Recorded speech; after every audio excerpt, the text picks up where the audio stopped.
Welcome aboard, passengers. Mega Sim here. Sorry for the live stream that we just done, but I'm going to be doing it again via this recording because not sure what's going on. I think it's just my internet's playing up on me. So apologies on that. Let's start again. What we're going to be doing is we're going to be looking at the screenshots. I'm going to start again, looking at the screenshots of Clear to Proceed. So the first screenshot we have is the amazing 1972 stock, Mark II stock, Bakerloo Line going into from the London Road depot into the underground. So we can see here that there are a variety of and unique signals that are available. And what we're doing is we're having a closer look at that because they want to recreate in high detail and add to the realism and journey and immersion that we will experience. So when the journey starts being directed by signals, as we can see with the leaving London Road depot, there is a disc shunting signal on the lower left, and that clears trains to be able to leave and descend into the Bakerloo line. Drivers must stop there and wait for clearance, ensuring that they've been given the road to the correct tunnel, and then it's our responsibility to keep a keen lookout for these. So really nice image that we've got there. Now the next screenshot we have is of the DBB R406 ICE3M. We've seen these plenty of times on our UK motorways and highways with the 321 before we turn off. This is what they use in Germany with the distance signals. So we've got 250 meters, 175 meters and 100 meters, 321, to tell the driver and give the driver ample time to prepare for taking appropriate action. Because if you're going at high speeds, you're not going to see the signal. But we have been told that if we do have LZB enabled, utilizing RFB, AFB as well, we will progressively reduce our speed so we are dealing with the signal correctly.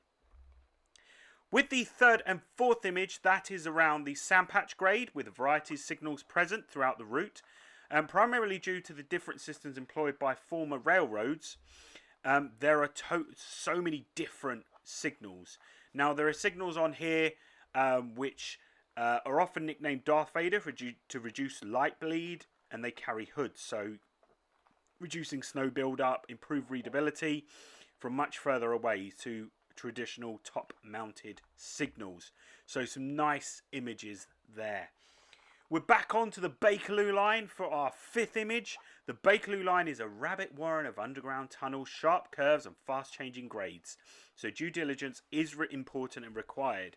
And signals can be quite close together and appear quite quickly round curves in the darkness. So as we can see in the cab screenshot here, we can see that the green signal is there, but it could be orange, amber and then red. So we just need to be aware of that.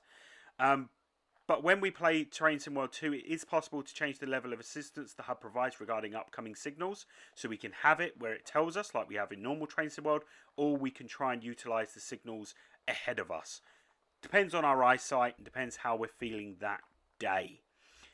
The next image we have is another ICE. I believe that is leaving Köln station potentially. You may say I'm wrong and it's actually Aachen, but let me know in the comments. Signals and signage need to be clear when driving over a railway. So Aachen, it's Aachen station, there we go, is no exception with the busy network of junctions which is common near most large stations.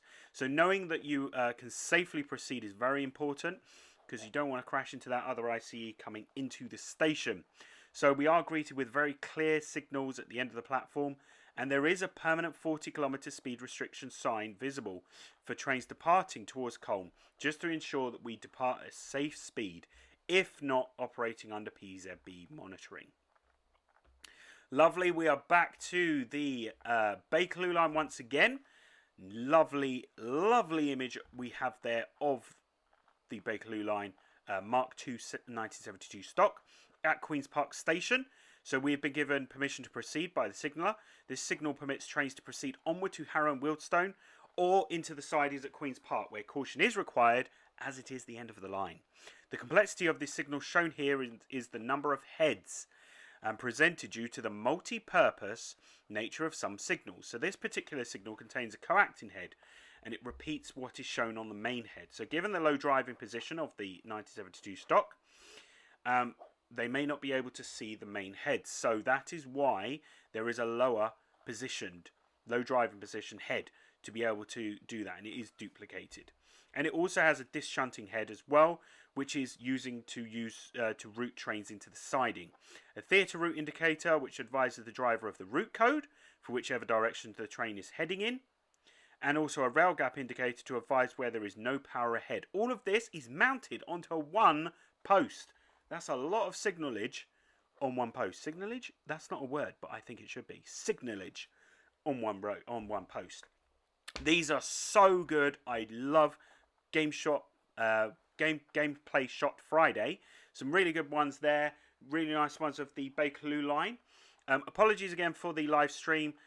We should get this one up shortly. But have a great day, everyone. Don't forget to subscribe at Megasim.